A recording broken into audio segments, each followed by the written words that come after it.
The college football experience, South Florida Bulls, yes, USF 2025 season preview episode on the Sports Gambling Podcast Network is brought to you by Underdog Fantasy. Yes, get up to $1,000 deposit match when you sign up at UnderdogFantasy.com with our promo code TCESGPN. Remember, as always, folks, to let it ride.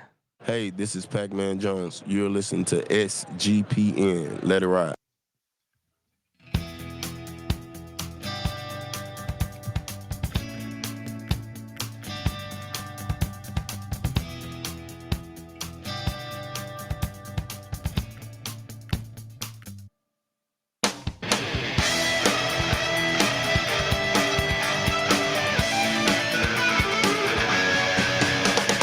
Yes, yes, yes. Woo!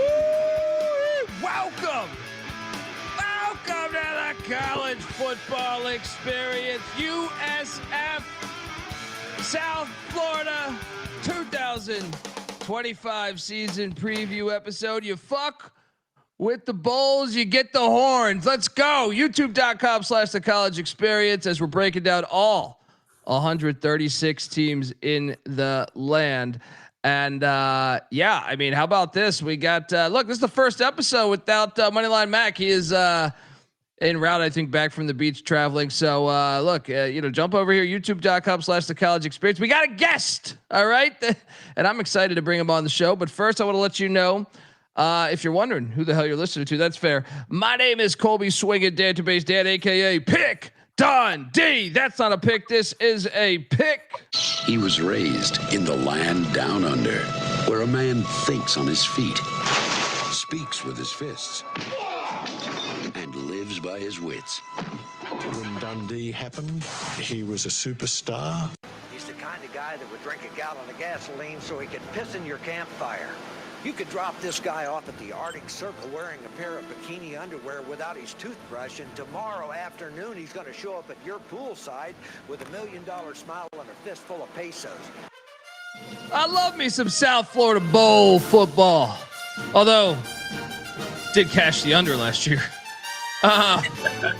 Just being honest. But I do love the recent announcements out of Tampa, Florida, or about their whereabouts on their stadium. We will talk about.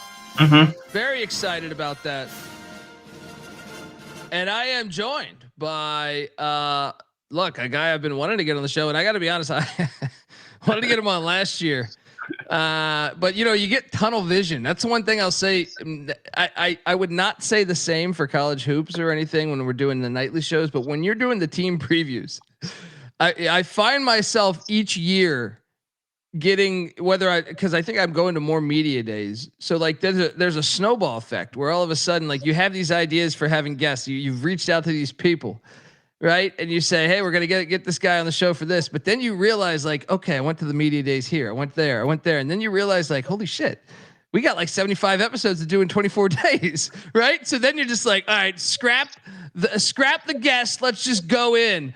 But I did fuck up and didn't get him on the show last year. And I told him I would. So my apologies. But give it up for my friend, Luke Newton, a.k.a. the Redfox. You can hear him on the Fantasy Unleashed podcast, and he is very close to the South Florida Bowl football program.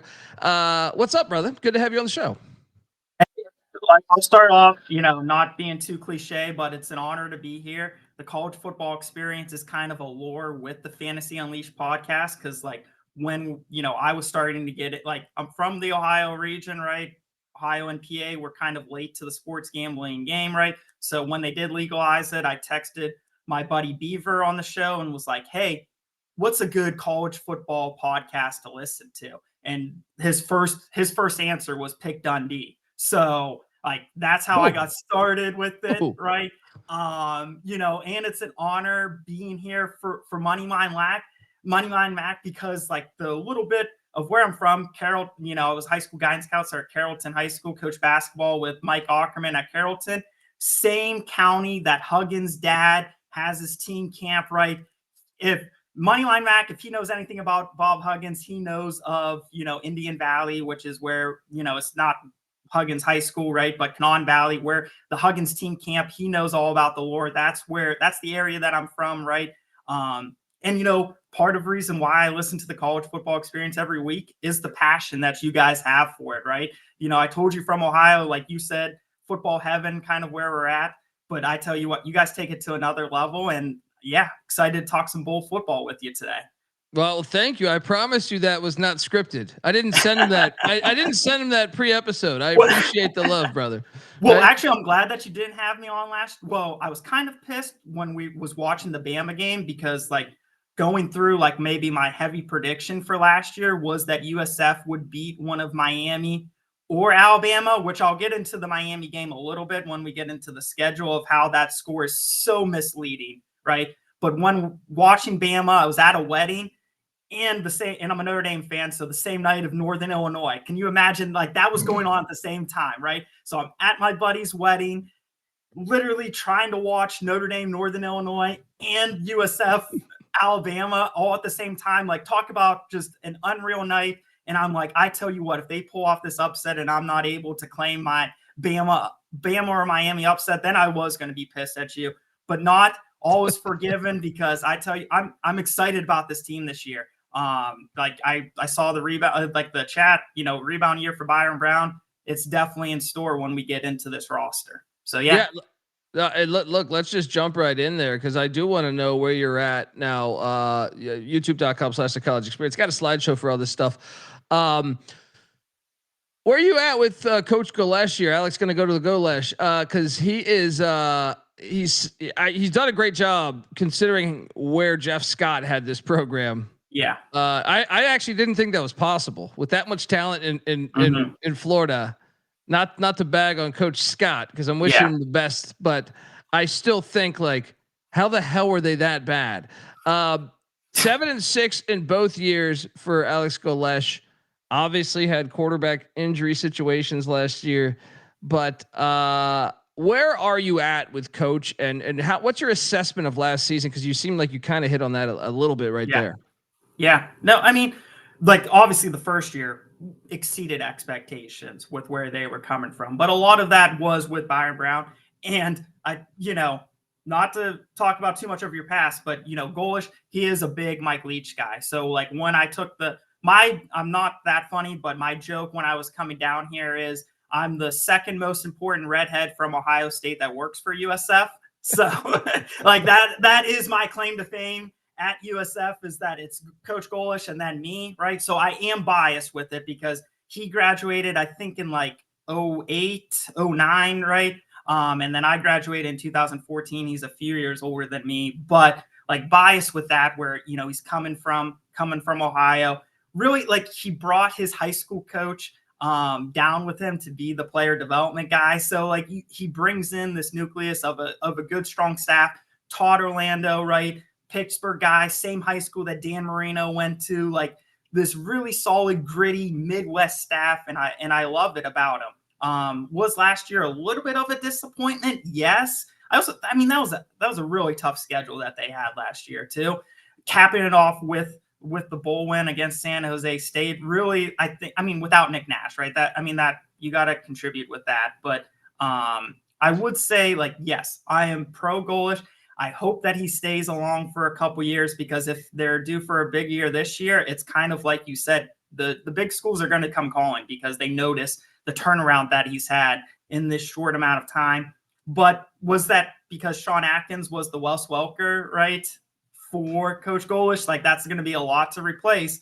You know, with how do they replace that kind of production is to be seen, because how much of that offense was ran through Sean. Like, you can't deny what he did. And, you know, so it will be interesting to see how they move on from him. But yeah, I think you're looking at a pretty good roster this year.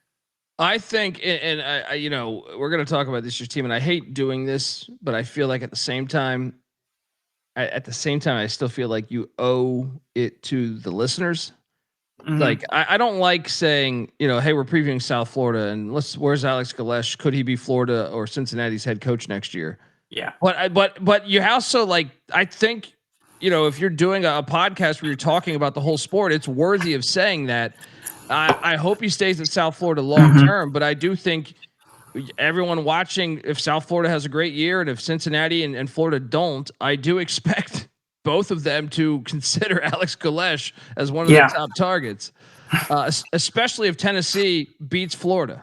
Because I still think like Heupel has really, kind of got their number, I feel like, right? Yeah. Since he's been back there. So I don't know, something to pay attention to, but hopefully he stays at South Florida. And one thing I will say, man, you look back at last season and San Jose State was about the only decent win on the schedule, man. When you look at it, Southern Miss was horrible. UAB was horrible. Florida Atlantic, horrible. Charlotte, horrible. Tulsa, horrible.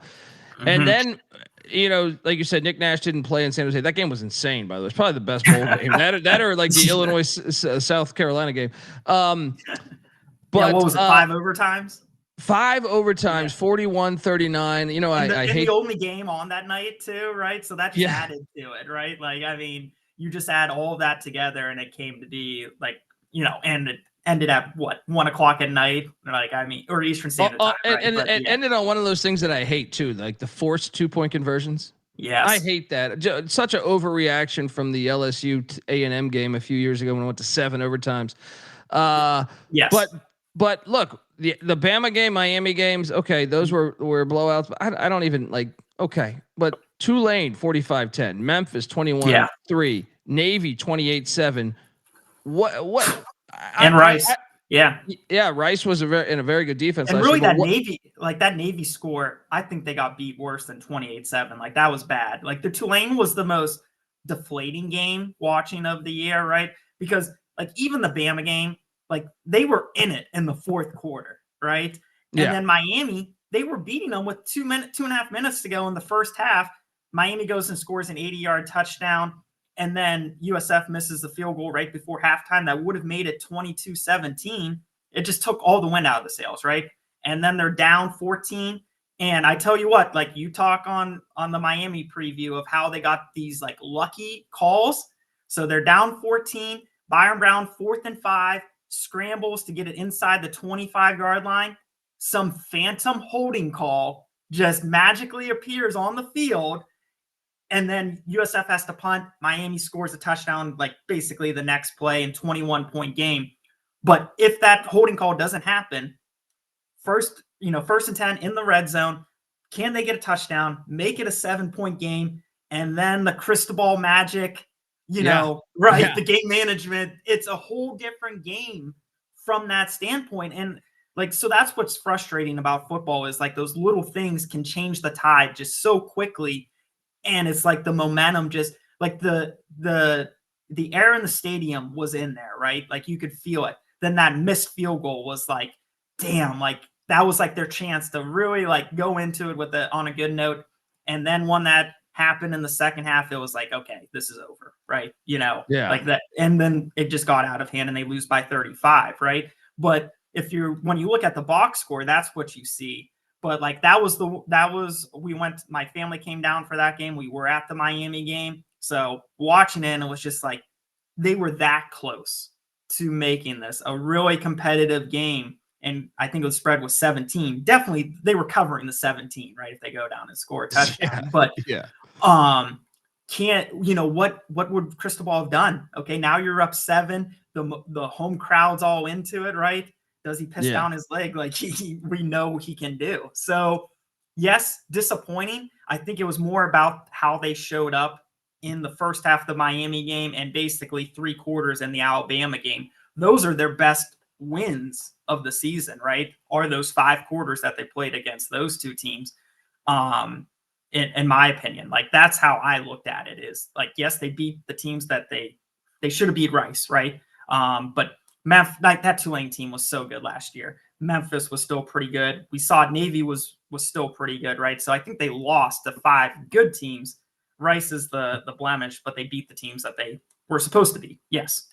That's how I kind of look at it from last year. But 2 years ago, yes, much more impressive. It was kind of, this, I don't want to say disappointing, but a little bit, right? Just because it felt like the trajectory was for 9-10 wins. So I faded it mainly just because like I just thought there was too much hype, and then I just thought, Yeah. sometimes you catch lightning in a bottle year one, and I think the hardest thing is to be consistent.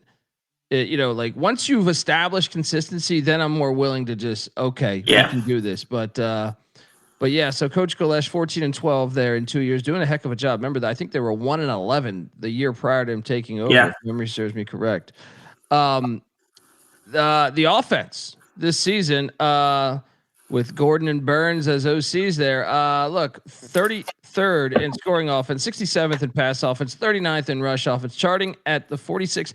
Considering you had quarterback injuries, top 50 offense, pretty damn impressive, if I may say so. Because I came into this, this exercise when I built these slides, I was thinking they're probably like dropping back to the 60s or 70s.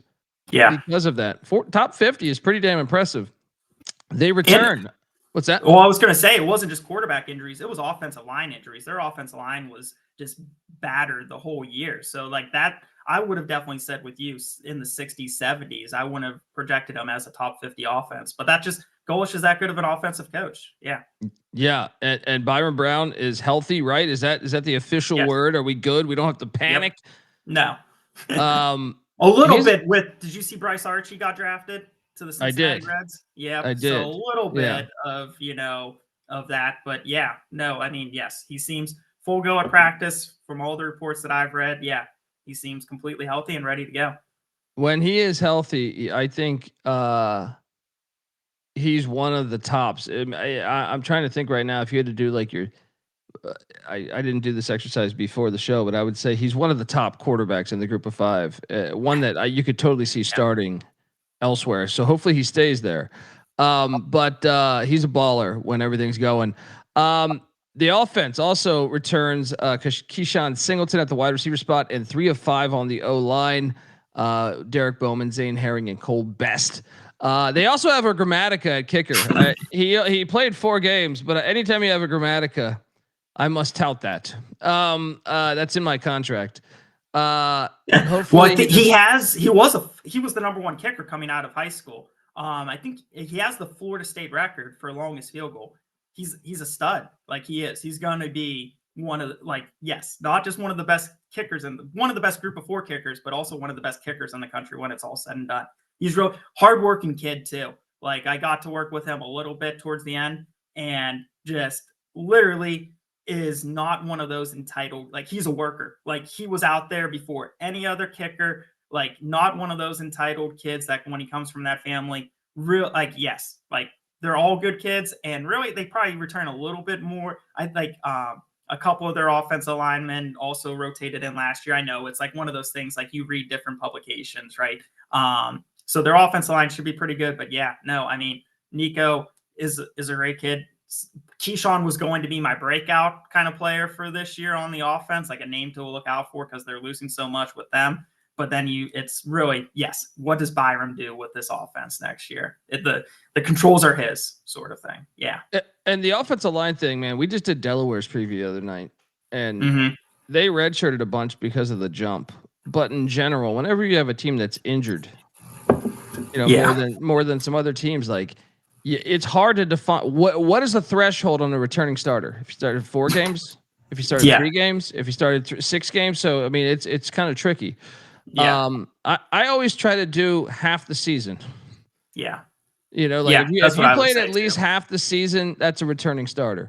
But it when you read the publications or whatever, it's a different interpretation to whoever's publishing. Yeah. Oh no, I read one where they said all 5 linemen were returning, and I'm like, RJ Perry was their starting tackle last year, so no.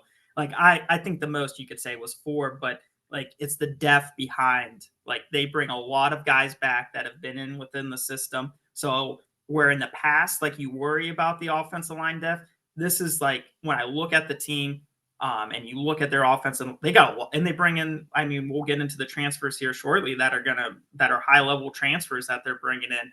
But the depth behind the starters is really the biggest thing that stands out to me, and what he's trying. You can tell what they're trying to do. They're trying to beef up the offensive line, and bring in guys, because you need 10 deep on the offensive line in college football. If you're not 10 deep, you're in some trouble. So yeah, excited for the depth that he has along. Well, part of that depth, I imagine, is hitting the transfer portal and bringing in some of these guys.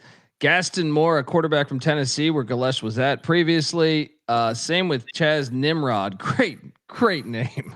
A wide receiver coming in from Tennessee. The big one here to me is Cartevious Norton. He was at Iowa State with Matt Campbell, and Golesh was there too. I'm imagining that was the connection. But was he? They have a bunch of Iowa State guys. Was Norton part of the gambling thing though? What? Was he part of the? Well, he was in that ring, right? I think, if my memory serves me right. Because he had like 500-600 yards for Charlotte last year. He's a beast. He's not a bad back. He's not.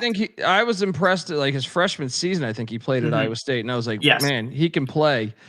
They also brought in Sam Franklin, a running back from Oklahoma.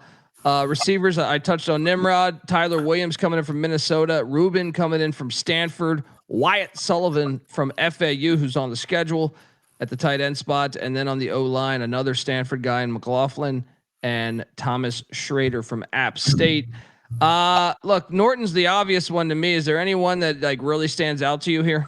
Well, I've heard good things about Schrader and McLaughlin. Like, they think that they're going to start. They're going to be their two remaining starters on the offensive line. So yeah, Nimrod I think as well is interesting. The Franklin guy. So he was a Walter Payne finalist 2 years ago for UT Martin. Is that right? So I mean, that is. So yeah, they got some depth at the running back position. Weston Wolf. Sorry, that was a returning starter that I would put on there as well, tight end. So I don't know how much Sullivan, because Weston Wolf is a really good tight end. He's going to be an all-conference tight end this year. So no, I think it is Schrader and McLaughlin. To me, that's who stands out, because if they can protect Brown, I trust their running scheme. Like, it just seems like whoever they plugged in at running back worked. Like, that's how it kind of operates with them. It's that high tempo offense that gets those defensive linemen winded, right? And it just seems like they just wear you down. So if they have that depth at the offensive line, I feel like it just adds to what this offense can do. So to me, it's the two linemen that they're bringing in. Excited for that. There we go. Schrader and McLaughlin. We're going to talk about the defense in a second, folks, but I want to let you know that you're listening to the College Football Experience, South Florida Bowl style. And we are brought to you by MyBookie.ag. Yes, MyBookie is your place to bet on every single sport, including all the summer sports, CFL, MLB, WNBA, golf, tennis, racing. Yeah. You ever had $1,000 on the Baja Mexico 3,000, whatever the hell it is? Yeah. No. You're searching YouTube channels just to try to find it. And not YouTube TV. Some of my friends could find it. I'm sure not YouTube TV. I'm talking about YouTube. All right. Like the band. Exactly. And of course, they got college football and NFL futures over at MyBookie.ag. MyBookie accepts customers from a ton of different locations as well. You can easily deposit, get lightning fast payouts using crypto. So head on over to MyBookie.ag. But when you do, use our promo code TCESGPN for 100% deposit match up to $1,000. Terms and conditions apply. That's MyBookie.ag. Promo code TCESGPN.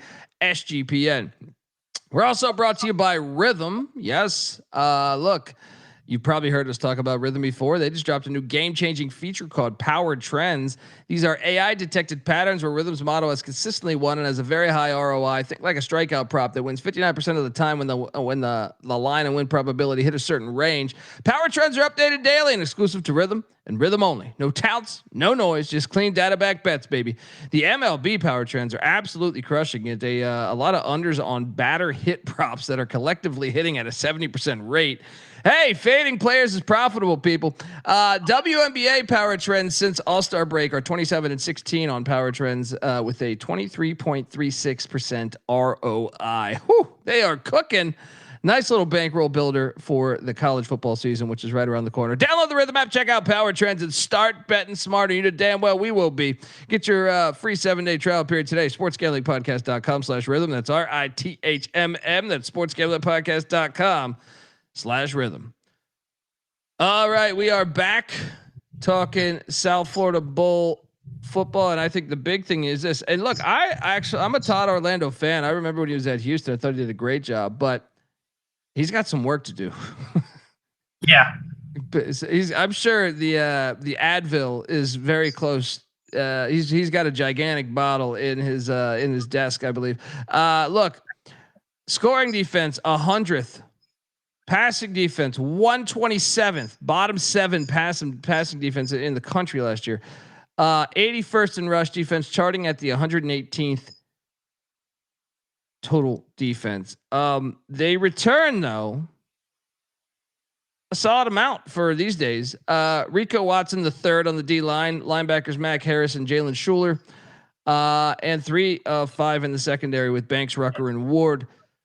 Am I missing any here? I mean, maybe Tavon. Oh wait, no. Jalen Stokes, yes, the other safety, Jalen Stokes. I would say that I would consider him a starter. But no, maybe Michael Williams too. Like he was definitely, I don't know how many games he would have started, but he was always the first edge rusher that they brought in when they were rotating. And honestly, I think he might have played better. He might have been their best edge rusher last year. So Michael Williams and Jalen Stokes would be the 2 names that I would say that you could add to this list for why you're excited about this defense, because they do, like you said, they return a decent bit, especially in the transfer portal group of 4 days where, yeah, they're high level guys. Like Harris and Schuler are the 2 names to look out here. Their linebackers are definitely the strength. And the rush defense should definitely be better, right? The pass defense, they gave up a bunch of big plays, but like you were highlighting, 3 out of 5, if not 4 out of 5 in the secondary, and their corner that played in all 13 games. He's a true sophomore coming in for him. They're really excited about him. I think the secondary is going to be really good this year and should overall, yes, hopefully, you could see Orlando being stressed on the sideline. Like his face was just you just fell for him because it was the big plays just killed him last year. Like we touched on the Miami game and it just felt like every single drive, they were just giving up a big play that just ruined the whole thing. That it would be 3rd and long and they would give up a long pass play. So definitely the defense has to go up this year. You don't want to talk about what's going to happen probably for him because but yeah, excited for what the defense can bring this year. Now they did hit the portal. And they brought in anytime you get a A&M offensive lineman, I think, or I'm sorry, offense or defensive lineman. Geez, I can't talk. Yeah. Josh Salazar from Texas A&M coming in. Murray State's Denard Flowers coming into South Florida on the D line. Travion Mitchell from West Florida, deep sea diving, love it. Devin Lee from Vanderbilt, Clark Lee and company. Dre Butler from Charlotte and Biff Poggi and company, all on the D line. Also Jacob Merrifield from Florida Atlantic, who's on the schedule. Also linebacking core Chavez Brown, Derek McCormick coming in from UCF, and Brown from North Texas, who's on the schedule as well. Also Rocco Nickel from Kent State. Anyone named Rocco can play football. In the secondary, Isaiah Guy from Georgia State, Jonas DeClona from Wisconsin at the corner spots. Also safeties, Cedric Hawkins from UCF and Bugsy Silvera from McNeese. Any of these ones completely, I mean, the Salazar one, I think it's just that one's whoa, okay. Because he was a high recruit coming out too, wasn't he? Right? Yeah, he was. He was. That was a name that I saw it and I'm like, wait, this guy had a ton of expectations coming out. But I mean, like you said, it's hard to get playing time on that defensive line. And I know Lee Butler, I think, was the other big name that they were excited about to get. I know your boy Piff leaving kind of opened the door for Noren and Lee. Or Noren and Butler to come in, right? So definitely Salazar, but Butler, I think they're excited for too, because they lost Doug Blue Eli to Rutgers.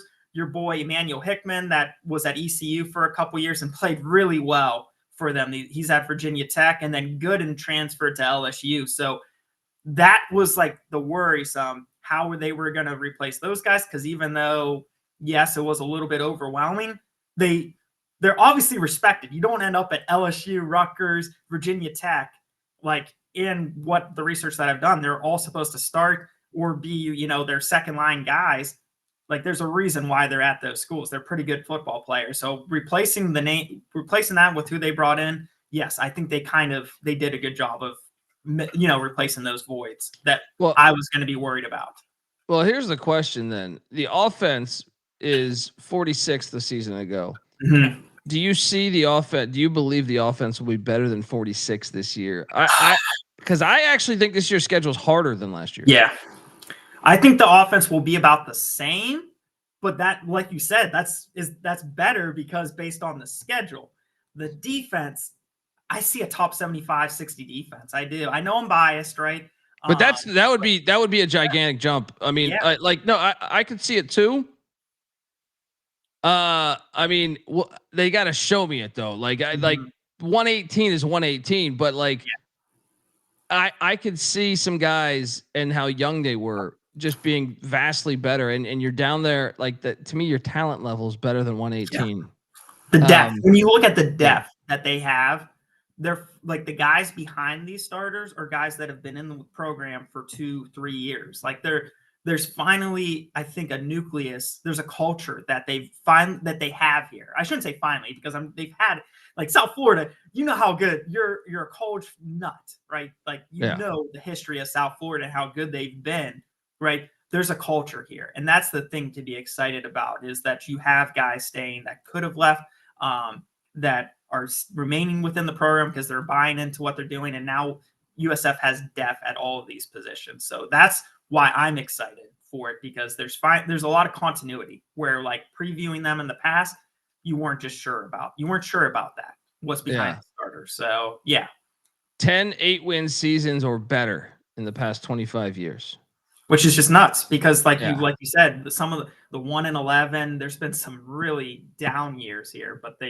there's a ton of talent and it's Tampa. Like the money in Tampa, they should be better than what they've been. But so hopefully that, the NIL and stuff like that is also contributing to this success. So, Let's talk about that in a second because I do want to touch on the state of the program. But before I do that, I want to let the good folks know that you're listening to the College Football Experience. We're brought to you by Circa Millions and Circa Survivor. Yes, the world's greatest sports book. Circa Las Vegas is hosting the world's biggest pro football contest. Circa Millions, Circa Survivor, Circa Grandissimo with over $21 million in guaranteed prizes.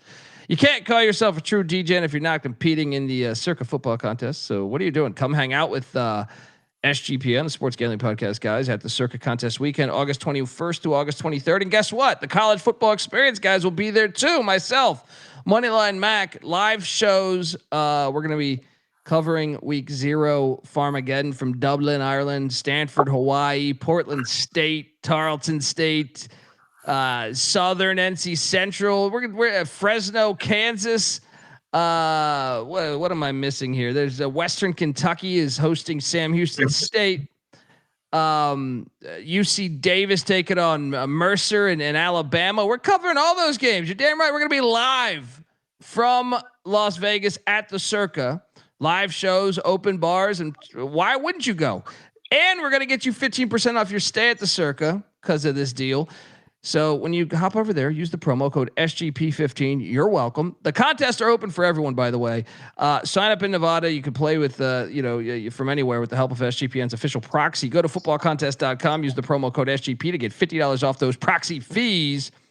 We're also brought to you by Underdog Fantasy. Yes, Underdog Best Ball Mania is happening all summer long. Giving away $15 million in prizes, include $2 million to first place. Look, there's no waiver wire, no arguments about trades. Best ball's the best way to play fantasy football, folks. So hop on over to Underdog Fantasy. They are the best. And when you do, sign up with our promo code TCESGPN to claim your special pick plus first time deposit offer up to $1,000 in bonus credits.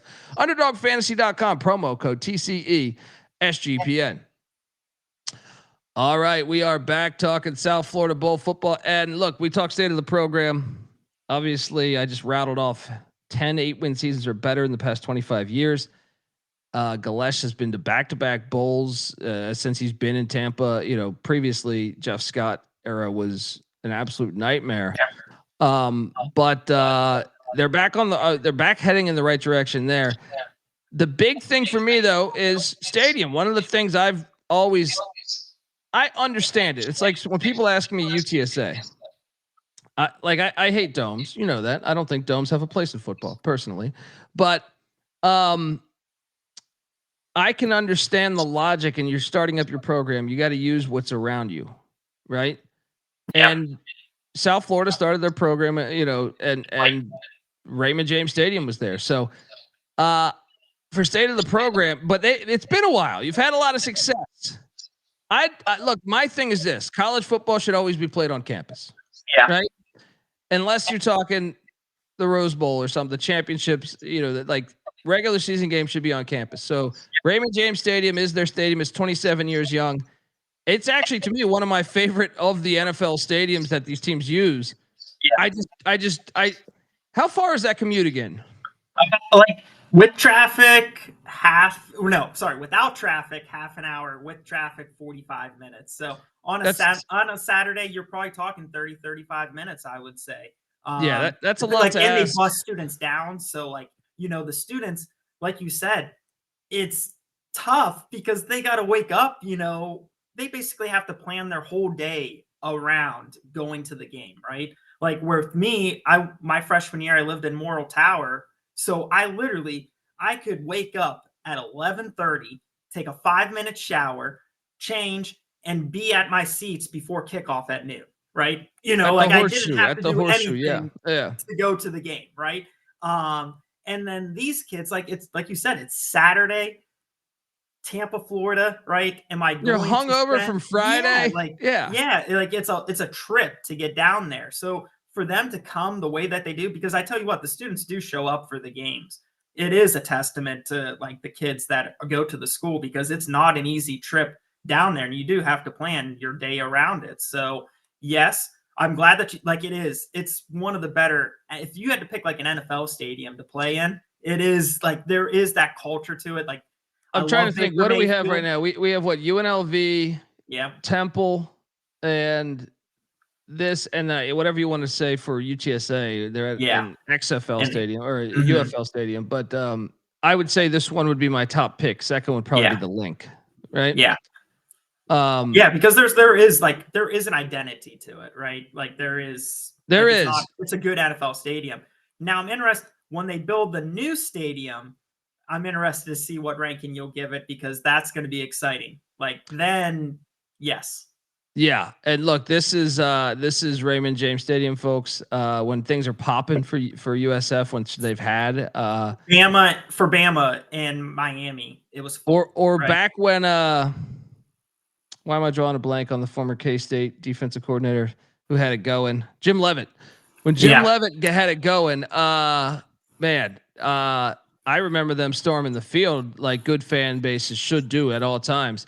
When there's a huge win, you don't just storm to storm. It's got to be organic. Look, it's an NFL stadium, but that's a nice shot right there.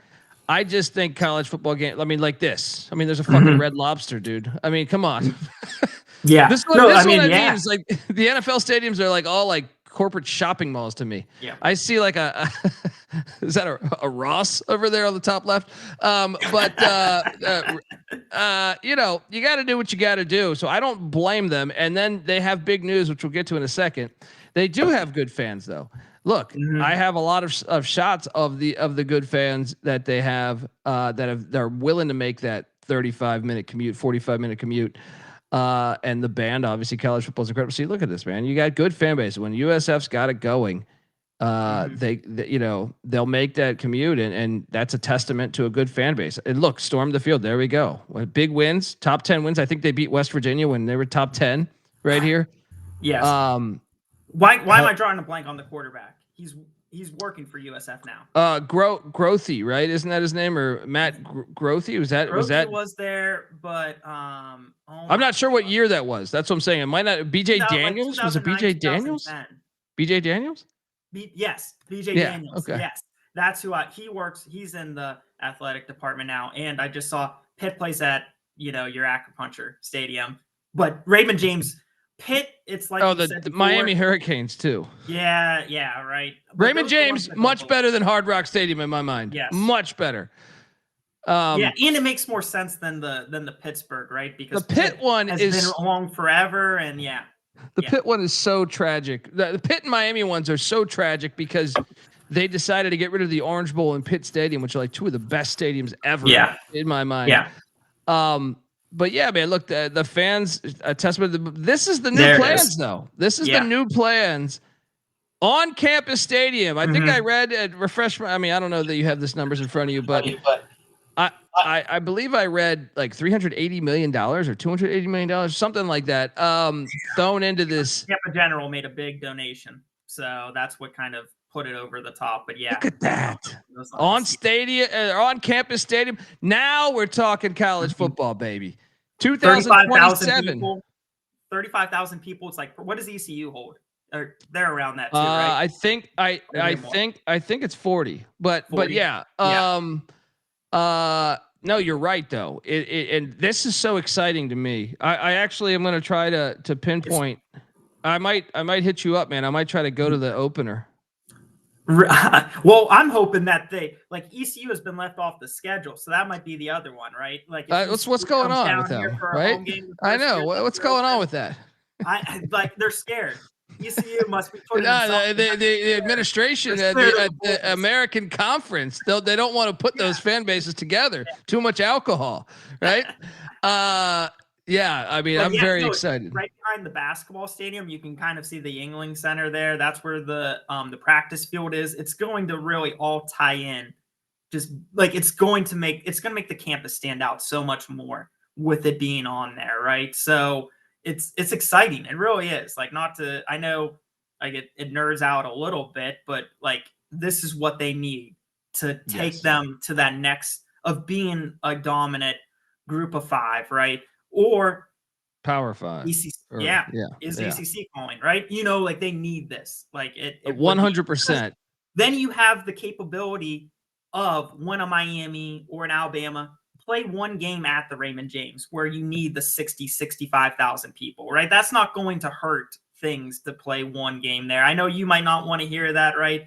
But they might have to do things like that because I tell you what, like the Bama game was sold out. The Miami game was sold out where you need those 65,000 tickets, and the 35,000 it's okay. I know it's away from it. But don't be surprised when you lose. Yes. Well, that's because half the crowd will be the other team. Yeah, you know what I mean? But don't you see that being like the realistic kind of thing happening, like just trying to be a realist? And maybe they don't do it. I don't know. But like it's going to take them to the next level. The state of the program will be impacted by this. 100%. And I've been saying UTSA, that's the thing that UTSA is missing is like, they're still like a 30-minute commute too. Like really, I didn't know that. Yeah. They need to figure that out. Even due to, UCLA. Now UCLA is a little different because like it's the one exception to me is like it's the Rose Bowl, but I still sympathize because I'm like, man, that's like an hour. That's like an hour because of traffic, and that's just asking a lot of your fans. But it is the Rose Bowl. That's why I think you should. If they put it at night, is a much better shot of the fans showing up than I remember they played like Bowling Green a couple years ago, and they're at noon. They did a noon kick in LA. Makes no sense, right? There was like 7 people at the game, dude. It was like, come on, man. It was like first off, like one of the hotter days, like in LA history. So it was like, this is what you get. But super exciting news here with the stadium and state of the program. I give it a 7 of 10 because that new stadium, because Golesh is currently there and back-to-back bowls, and that you're in Tampa, Florida. So the talent is right there. Yep. If I ask you, I don't even think I should do that. I don't think that's good journalism, right? Or good entertainment, but 10 of 10, I'm going to go ahead and I'm going to say minus 200 that you say 10 of 10. Yeah. Well, being like, if I'm not a USF, biased, being in your shoes, I would say 7, maybe an 8, right? Like, I think realistically 7, like you hit it spot on. It should be a 7 out of 10 when you look at it. Yes, I am the ultimate, optimist when it comes to USF, 10 out of 10. Love what as long as keep Golesh, like keep doing what they're doing, like don't change from what they're doing. I think they're on the right track here with bringing in they're bringing in good recruits, and it seems like everything is on the rise. Like when you're comparing it to other group of 5 teams, yes, like I think they're up there. Like eventually the goal needs to be the Boise's, the Memphis, right, the Tulanes, to be up there with them, and I think they're on the that ECUs. path. I got you. I guess ECU. Baseball, baseball, they have a little bit of catching up to do. ECU and baseball, right? It's actually one of my buddies that I work with here. He pitched for ECU, but then he only pitched for 1 year and then left for Charlotte because they got it. It was when they were doing the new coaching staff. It was when you guys had a new coaching staff. But can you put some cyanide in a sandwich tomorrow? What? Can you put some cyanide in a sandwich tomorrow? I'm joking. He's in Mexico right now, so I can't. Oh, so he's getting cyanide in his sandwiches there. Okay. Jamie in the chat says, do you see Keshaun Singleton being a key guy for Byrum this year? Yeah, he is their best receiver, right? He is going to be their leading receiver next year. Yeah. Like that's an easy one. He was kind of like that. It's opposite of Xavier Watts and Styles from Ohio State, right? Like where the big schools actually wanted him to play safety. Like Georgia wanted him to play safety for them, and he wanted to play wide receiver. And isn't that hilarious? Right? Yes. Like Chris Johnson, ECU, great. Skip Holtz recruited him, I believe, if memory serves me correct, and everyone wanted him to play corner. He wanted to play running back, and everyone's like, "No, you're not going to play running back in the FBS." So Skip Holtz, I believe, was the only guy to offer him a scholarship at running back in the FBS. Yeah, it goes to show you, like, I don't know, it could happen, but he is like someone that came on late for last year that has all this upside. Really solid kid, loves football. Like, yes, excited. Like I know we touched on Nimrod, is going to be, probably like that Sockeye to release to, replace Sean. How do they replace Sean? Because he was like, you just watch their offense. It was Sean. Who else do we go to? Right. It has to be Singleton, has to be the guy that steps up. Loved Wolf, I think could lead him in catches though, because he's such a nice underneath guy. But Jaquan Wright is another rising guy that people might not. He's got a ton of speed. He was on the track team. He could be another guy that does all these gadgety plays, like Bussy from Texas A&M, right? Same kind of. I envision Jaquan Wright, coming in there and doing like those sort of things. So they got some talent, but yeah, I think Singleton leads them in yards this year. Yeah. Interesting stuff. College fantasy football players, take note. Look, let's jump into the schedule because week 1, by the way, bravo on the time you guys set on this one. Well played. I love to see that when you have a team, not accustomed to crazy humidity, as you should. I feel like all these teams should, you know what I mean? I remember Jerry Glanville telling me, he's like, dude, our Falcons team was playing at the Redskins, and damn if the sprinklers weren't left on overnight the night before, and I believe that was on purpose because our speed with Andre Rison and Dion and everybody, he's like, they did that shit on purpose. And I was like, well, that's called home field advantage, right? It was a playoff game. You had to go into RFK Stadium. So Boise State, South Florida, this game is awesome. Unfortunately, I'm going to have to watch this on delay later that night or in the morning the next day because I will be shit-faced drunk at Carter Finley Stadium, ECU NC State. But I love this game on the schedule. They're a Thursday night game too? Yeah. I didn't know. Oh, that's awesome. Yeah. So, I'll be tailgating, watching this on my phone probably. Huffing paint in the parking lot. So if you're in the area, jealous. Yeah, no, just kidding. But yeah, this is awesome. And I tell you what, you guys kind of touched on it in the Boise preview a little bit.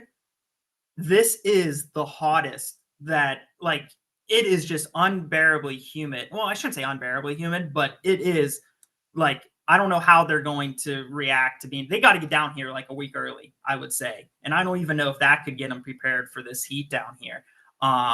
and kind of doing like my deep dive with Boise, yeah, they bring back a lot, but I don't think they're going to be able to exploit USF like how you want to exploit them. They have a good offensive line, but I'm with Mac. South Florida upset. What is it? Is it still 9.5? I thought I saw 8.5 on one book. I think there's an 8. What I was in, I haven't checked it like in the past day or two, but I do believe I saw it 8.5 at one point. I thought wait, are we allowed to name books? One book that fire away. 9.5 out on there. But yeah, I got South Florida money line, and one of my favorite for week 1 spreads is their 8.5, 9.5. So yeah, that is not a homer take. That is a real, like, coming down like the NFL week 1 in playing in Florida, the same kind of mindset that they're going to wear Boise State down. Like with that, like I said, the high paced offense that Golesh runs. Second, like look for that second half USF money line spread, whatever you want to call it. They're going to wear them down in the second half and take it. Yeah. I took Boise to win, but I will take the points in South Florida. I'll tell you that. But Boise, I will say they played at Georgia Southern to open the season last year, and then a couple years ago they played at Florida State to open the season. Okay, so they're a little bit. Yeah. But are you as high on Madsen? I'm not that high on him. So he's kind of a game manager. We'll see if he takes another step, but I am high on Sire Gaines and Malik Sherrod, both those running backs. They have is it Chris Marshall, like a former 5-star wideout that got kicked out of A&M or something? That if he hits, he could be really good at the wide receiver spot for Boise. I just trust. I mean, at this point, Boise goes everywhere and wins. I feel like for the most part. So I'll find a way to win the game, but I'll take the points all day with South Florida. I don't feel like super comfortable saying Boise's going to win this. Week 2, and this is what at the beginning of your schedule, by the way. You go to the Swamp to take on the Gators. Man, I remember even under Jeff Scott, you almost knocked off these bums, right? Almost. I was rooting heavy, but that was for GBO Farms as a Tennessee fan. And I don't know how I messed up the Florida slide on the spacing there, but I did. South Florida at the Swamp. Man, I have to take Florida, but God, this would be great. I'm going to be rooting. Spread is for this? What is the Miami game? Are the spreads out? I should have looked, but I didn't think so. It's in the Swamp. Like, no, I want to, but their offensive line, it probably is the best. They're top 3, top 5 in the country, right? Sapp is a beast. Like, I could just see Sapp just wreaking havoc.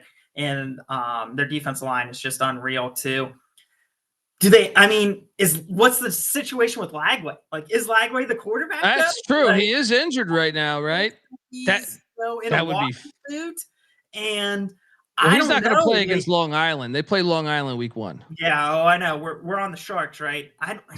He's probably going to sit. He's probably not going to play that game. I would not play him. Why would you play him that game? No, I wouldn't. And I don't know. Like, if he's not playing, they bring in that kid from Louisville. He's been in 4 different schools, Louisville, Tennessee, and then they have the Yale kid that started a couple games for him last year. But they brought in a kid from Charlotte. They brought in a kid from Charlotte, but he left when Lagway was named starter or something. I forget where he went. Yeah. So I got him 0-2. You got him 1-1. Look at that honesty. Then a trip to filthy Hard Rock Stadium. I have to take Miami, but I will be rooting heavy for you guys. Yes. No. This is where I got to do with the homerism, the bias, right? They're 2-1. They're going to go down and beat Miami. It's because of I was looking at, so it's going to be tough. I want to go to the Florida game. I want to take my dad to the Swamp, but my sister and my sister just bought a townhouse. I'm moving apartments. There's a lot going on that first weekend in September. So I don't know. It's going to be tough. I'm hoping that we make it there. If I don't go there, then I want to go to the Miami game because tickets are $20. That stadium is going to be empty. And is that could you picture Notre Dame and Miami, right? They beat Miami. Miami beats Notre Dame. They have all this confidence in the world. and then they lay an egg against USF because no one's at this game. They're on cloud nine. Carson Beck's driving his Lamborghini with the Cavender twins and all that good stuff. And Byrum Brown and Golesh just lay the wood on them because I don't know how they're going to be able to run the football this year. That's my kind of concern with Miami. And that's how you get USF on the ropes. You run the football, make them bring those guys up in the box, and then you exploit them in the pass game. And they lose Martinez. Give me USF with the upset, 2-1 on the path. Wow. I love it. I love it, man. I think Miami's O-line is actually like one of their strengths. Yeah. But yeah, it will be, but yeah. Who do they have running? Like with the loss of Martinez, I don't know. Yeah, Mark Fletcher will be the guy, but we'll see. So I got you 0-3, dude. I mean, what's going on here, man? Like you're like, I'm done doing this prick Dundee show. Against 3 potential playoff teams, though, right? Yes, and then you take on South Carolina State. Chennis Berry did a great job at South Carolina State last year. They went to the Celebration Bowl, but this will be a win. 1-3 for me. I'm assuming 3-1. Woo! There we go. Then you got a bye week. Shout out to Jim Levitt, legendary coach there. Come out of the bye week, and Tim Albin and the Clits are coming in to Raymond James Stadium. This is another win for me. I am curious to see how fast he can get. I thought like Ohio's whole team was going to follow him. That did not happen. Which I'm a big Tim Albin guy. Like I said, I'm from Ohio. Big Tim Albin. Like love what he did with that program because they weren't that good. But is this like you harp on all the time? Too early in the season. If this is in November, right, maybe you get that. But I think they've lost too much from last year that this should be 4-1, maybe a little bit too much. Definitely 3-2, but 4-1 for sure. I got him 2-3. Rob Donaldson got him 3-2. There we go. Shout out to the great Rob Donaldson. Then they head to North Texas. So this is an interesting one to me because North Texas, they have my guy Reese Poffenberger at quarterback. Shout out to Big Poff. He's a baller. They brought him in. He was Miami. He was Cam Ward's backup last year. Now, I was not sold on the Eric Morris hire. I personally thought he was going to get fired, but then I realized he hired Sam Houston State's defensive coordinator and brought in the entire defense of Sam Houston State, which was really good last year. And the offense, I look, they always put up points. Yeah. So I kind of think this is more of a game than I originally. I'll take South Florida, but I'll put it like this. North Texas might be a team to jump on the over this year because of that offense will score. Yeah. And now they got a decent defense. I'm intrigued, but I'll take South Florida here, but I think this might be a ball game. Did they bring anyone to replace Sheffield? Because I was a huge fan of him and love him at Rutgers this year. So yeah, I do too. Do they have, and like you said, Reese replacing Chandler Morris is probably good, but I didn't realize that about the defense because that's, to be honest with you, I kind of like their road games, but now you're making me leery, especially if they are 4-1, like going into Denton, Texas, like with everyone, they would be 10-point favorites if that were the case. And he's coaching for his job too, man. Morris needs to win this year. He needs to win this year. I'm taking USF just because I think this is a special team, but man, this is a scary road game. Like, thankfully it's coming off the bye. That's the other thing, right? That's true. Coming off the bye, I'll take that. So yeah. So I got him now sitting at 3-3. Oh, I thought you had 3-3, and then I'm technically 5-1, I guess. Woo! I know.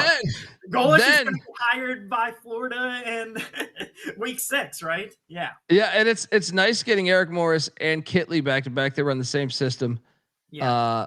FAU, I think, is in a rebuild. So I like this game on the schedule because of the regionality, but I think South Florida puts it on them. So I got them 4-3. I went to the FAU USF basketball game 2 years ago, and that was one of the most lit environments. Like that is a true rival. Like that is their biggest. Now that UCF is to the Big 12 and that's gone, right? It's FAU is their number one rival. So it will, yes, I don't think they have a letdown. FAU lost too much from last year. And like you said, the transition, give me 6-1 and the hype train just keeps on running. For now. Let's go. Shout out to Cannabis Capra. I agree. Then a trip to the Liberty Bowl. Love the Liberty Bowl. Yeah. Look, they just got under the radar transfer they just got is Cortez Braham, a wide receiver from Nevada that just challenged the NCAA on a 7th year of eligibility. Okay. That's huge. He can play. He's out of Baltimore. And he was at Nevada last year, and I rostered him in DFS a couple years, but he was a JUCO kid before that. At he was at West Virginia at one point too. I like that get. I mean, I have to take Memphis here. Yeah. But I think this is still like you're capable of winning this game. You're capable of winning this game. I just think at the Liberty Bowl, I'll take Memphis. It wouldn't surprise me though if you won this game. Yeah, I mean, well, I'll give us the coaching advantage, at least that. Definitely, yeah. But I agree with Rob. Like, I would say that this would be a tough one for them to get in the Liberty Bowl, with especially even 5-2, 6-1, right? I'll take the L here. Yeah, tough road spot. Then they come out of the Liberty Bowl and they get a bye week. Look at Matt Grothy there; he was a baller for them. They come out and they host UTSA. This one worries me a lot. I got to tell you, I like UTSA, man. I already did the UTSA preview. I took UTSA, but this is still, it wouldn't shock me if South Florida wins this game. It's just, I'm kind of bullish on UTSA. And this is one where I don't know that you have the coaching edge because I think Jeff Traylor can coach. Yeah. What's the over in this game? It's got to be like 64 and a half. Like it's going to be in the high 60s, right? With how UTSA is going to be scoring this year. If it was at UTSA, this like if you flip them in Memphis, I think they get one of them in Memphis, right? So if I'm giving them the Memphis loss, I'm giving them the UTSA win at home.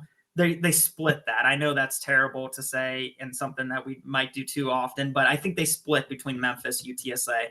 Yeah. So that would have me 7-2 then? 7-2, and then you have me at what is it? I was 4-3, so I'm at 4-5. I think 5 no wait, yeah, because you had them losing at Memphis too. So 5, 4-5, and then you head to Annapolis, dude. Stop it. Brutal. It's brutal. All right, you might get UTSA. You are not getting this game. You are not getting this fucking game. What is this, November too? Like this is like November 15th in Annapolis. Yeah. Have fun with the that. reverse effect from Boise, right? Yeah. Have fun with this. And it's like I said at the beginning of the episode, man, Navy just Navy's a bad mismatch for him with how because they don't see the triple option. So hopefully that sets them up for, Rice at the end of the year sort of thing. But it's also, like you said, the end of the year, not because of the cold, but how banged up is their offensive defensive line at this point where that's what you need against the triple option. So how healthy is their defensive line? But yeah, I'm going to say the L here. Then hey, back-to-back away. At least you get Trent. Will Trent Dilfer be coaching? I don't even know if he'll be. I don't think he'll be coaching this game. No. The better question is who will be coaching them next year. But when I've already been calling for Skip Holtz. Skip Holtz will be back. Yes, they should do that. That should be what happens. Yes, Skip Holtz, UAB's next head coach. Him or Bill Clark. I think Bill Clark's gotten healthier. So, but I got you for a win here. So I'm at 5-6, and then. Dude, I'm taking South Florida here, but you better watch the fuck out because by now the timing will be figured out. Mm-hmm. I'll take South Florida though, but Rice with the spread, right? Because couldn't you see Rice being like a 17 point underdog sort of thing at this point? And don't let there be any rain. If there's rain, Rice winning this thing on the money line. And I'm worried about. I tell you what, they're looking like it could be a bad hurricane season, so. It could that is a very strong possibility for it to be. But yeah, give me the win here. And so 9-3, I have them. 9-3. Rob Donaldson's got him 8-4. I got him at 6-6. And the win total 6.5. Now, Moneyline Mac, not available on the show, did text me. They are going 7-5. So that Boise game is huge for him. Yeah. Look, plus, if you're a South Florida fan, you might as well play the plus 550 to win the AAC. I like that plus 3,000 more. Hey, if you beat Miami like you said, all of a sudden we're talking big time. To me, the road schedule is tricky though, man. Like, obviously the Power Fives, but then the other road spots, the North Texas game is a little slippery to me, and I don't think Memphis and Navy are gonna be wins. So the Boise game, the North Texas game, the UTSA game, gigantic for it. Yeah. It really is. I mean, the AC, it's up this year. There, like, when you look at the group of 5 teams to make the playoff, like, the conference just dominates it with Navy. I mean, they really only miss Army. Is Army and kind of Tulane now with Redcliffe. But I was wanting, if you would have given me Tulane or Memphis, I think I would have taken Tulane, right? And even I'm high on UTSA. I would have rather faced Tulane before the Redcliffe news than UTSA. I have UTSA winning the conference, dude. Win the conference. Navy's my pick. The conference. Yeah, I think it's going to be Navy UTSA, but I can't remember where I had that game being. I think if it's in San Antonio, I think UTSA wins. I think if it's in Annapolis, Navy wins. Yeah. But I can't wait for the schedule, folks. The chat is asking, who's my service academy? Well, guess what? You're going to find out in 15, 20 minutes here when we do the Air Force Falcons preview, myself and Air Force, official guy that covers them, I guess. I don't know his title currently, but a guy that was a beat writer for them for a long time, Rick Baum there. But anyway, 9-3, 6-6. I could see. I don't feel very confident in my 6-6. I don't think I will not touch this total. To me, I think it's pretty sharp. Yeah, I think I do too. Yeah. 7-5 sounds right, doesn't it? You know, when you boil it down between the Boise and the Miami and everything else, 7-5 seems right with the possibility of 6-6. If he wins 8 or 9 games, dude, I might be the only redhead from Ohio State working for USF next year. Yeah. Look, if the Boise game is so huge, because if you start out 0-3, morale could be a thing. Brutal. Yeah, it would be. So that Boise game, I actually think is the most important game on the whole schedule. Yeah, they got to go 1 and 2 out of those first 3, right? They got to 2 and 1, and you're talking potential playoff, right? 0-3, and your 6-6 is probably hitting, I would say. Yeah. Dom is all over Rice. I'm telling you, that Rice game, getting him week 14. Scott it sucks. Abel. I wish it was like flip flop them. Man, and North Texas, right? Or Charlotte or something, right? Yeah. Well, even like we said, though, Tim Albin at the end of the year, I don't know if I want that. So really, if you're giving me the choice, I might, like you said, with the state of North Texas, I would I wish I could flip flop the Rice and North Texas games. I would feel a lot better about the over if that were the case. But yeah, it's going to be a fun schedule. I'm excited for the AC this year. I know you like the Mountain West, but I think that the AC is the best football group of 5 conference by far this year. I think it's right. I think it's a good argument. I think the Sun Belt drops back quite a bit. I was telling someone yesterday, but I think the reason why I like the Mountain West, I don't know though. I think the AAC has better top heavy teams at the top. But I feel like the Mountain West bottom is better. Like UAB is fucking horrible. You know what I mean? Like Charlotte has to show me. I don't think FAU is going to be any good this year. No. Whereas like the floor of the Mountain West, I'm kind of buying into like Utah State and New Mexico and Wyoming actually being decent this year. Yeah. Anyway, folks, first off, I appreciate you coming on the show, man. I really do. And the Redfox, great comedian as well. You can hear him on the Fantasy Unleashed podcast, wherever you get your podcast. Luke Newton, appreciate you, brother, man. And look forward to chatting through the season and that 2027 season opener, man. Hopefully you're still there. Let's go. Yeah, let's go. Bulls up. Yeah, and we need the teams running the wishbone again. Shout out to the chat. Folks, we will be right back in about 20 minutes with the Air Force Falcons preview. You can give us a follow on Twitter at TCE on SGPN. I'm on Twitter at the Colby D. Do you want to give your Twitter? I don't know that. I don't know. Just follow at Fantasy Unleashed without the E, right? Yeah. So Fantasy Unleashed, just the D without the E. Follow them. Give us a listen. Appreciate the shout out. We're trying to get that going. They're really big on if you're into underdog NFL fantasy, give them a listen. They do one of those, and then we're going to be doing our college football. So appreciate the shout out. Could use all the help we could get. So thanks for having me on. Had a blast doing it, man. Anytime, and shout out to Underdog Fantasy, and shout out to make sure you check out the show, folks. Once again, get on over there, the Fantasy Unleashed podcast. So jump over there. Till next time, enjoy the slideshow honoring South Florida football history as we close out here. YouTube.com/The College Experience. Till next time, this is the College Football Experience, South Florida Bowl style. You better start thinking about yours, and we out of here.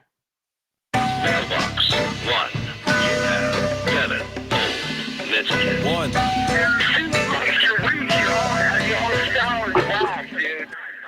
I'm not saying I'm impossible to outsmart my body and soul, or nothing without heart. And I'm not saying I'm impossible to outrun my body and soul, or nothing without love. And I'm not saying I'm impossible to outdo my body and soul, or nothing without truth. And I'm not saying it's impossible, but you're nothing without yourself. We're the obsession to be a part of that, started that. Mind over matter don't matter in the market. I've seen much smarter cats have heart attacks, largely because leaders need lambs to be lethargic. Match wits with the half-wit phantom. I don't need jumper cables or mic cords to analyze an analytical anthem. Between my two ears, an engine pumping the life force. Force field for your grip on the grievance. Still gonna feel unchallenged and bored stiff. So arrange the pieces to appear cohesive. All the hard work will go largely ignored if your hands are covered with post-its and paper cuts. You need to have your voice in the vice grip. The one who made it famous ain't the one who made it up. You don't get overtime just for working the night shift.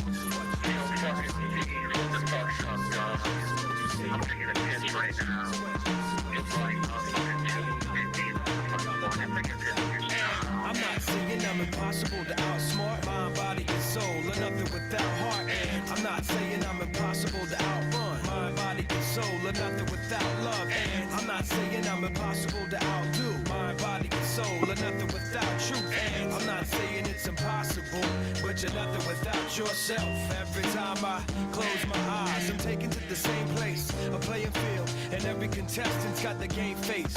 Everybody's yelling, you ought to play it safe. Make sure them shoes are tied and ankles tape. Shake the cobweb, hit the ground running.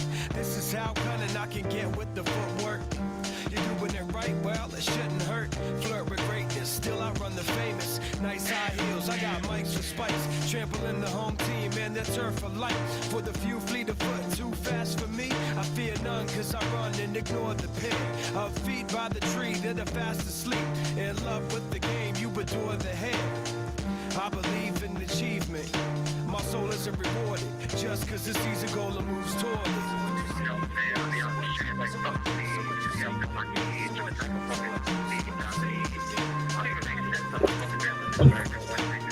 I'm not saying I'm impossible to outsmart my body and soul, or nothing without heart. I'm not saying I'm impossible to outrun